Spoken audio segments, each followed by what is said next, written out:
अभिभावकहरूलाई विद्यालयले कसरी, अझ भनौँ बोर्डिङ स्कुलहरूले कसरी आर्थिक शोषण गरिरहेको छ भन्ने कुराको तपाईँलाई म एउटा उदाहरण दिन्छु।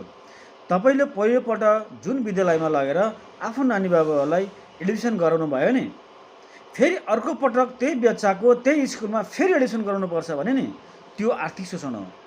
यो आर्थिक शोषणको विरुद्धमा तपाईँहरू अब नयाँ सेसन सुरु भएको छ। अब जाग्नुपर्छ, उठ्नुपर्छ। यो आर्थिक शोषणबाट जनता र अभिभावक बच्नुपर्छ। योबाट धेरै टाढा रहनुपर्छ। कुनै पनि विद्यालयले एकपल्ट एडमिसन गरिसकेपछि पटक पटक एडमिसन लिने विरुद्धमा अब अभिभावक जाग्नुहुन्न भने अब पनि फेरि आर्थिक शोषणमा पर्नुहुनेछ। तपाईँले त्यति मात्रै होइन, एउटा बच्चालाई एडमिसन गरिसकेपछि त्यो बच्चाको हरेक महिनाको तपाईँ फी तिर्दै गर्दा त्यो स्कुलले तपाईँलाई हरेक क्रियाकलापको, हरेक त्यो बच्चाको अवस्थाको बारेमा उसले जानकारी गराउनुपर्छ। अभिभावकलाई उसको कर्तव्य हो।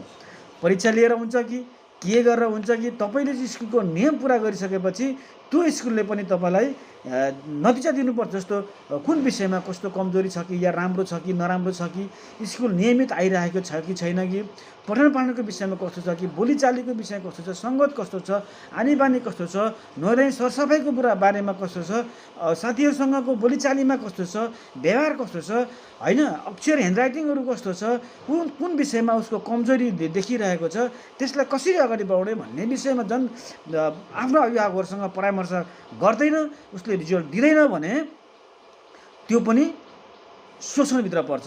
जस्तो त्यति गरिसकेपछि के गर्नु पर्यो भन्दा उसले निशर्त परीक्षा लिनु पर्यो र उसले त्यो परीक्षाको रिजल्ट कस्तो आउँछ जस्ताको त्यस्तै अभिभावकलाई दिनु उसको कर्तव्य हो। तर त्यहाँ माथि पनि के छ, परीक्षा लिने नाममा फेरि पुनः 500, 700, 800, 1000, 1200 यसरी पैसा उठाएर उसले पुनः फेरि परीक्षा गराएर उसले रिजल्ट दिने गर्दछ। यो पनि गलत छ। यो विषयमा पनि अभिभावकहरू अब बोल्न जरुरी छ, जाग्न जरुरी छ। हवस् त, यति नै भने फेरि पुनः शिक्षाको विषयमा पुनः अर्को भिडियो लिएर आउँदैछु। हवस् त, धन्यवाद, बाई बाई।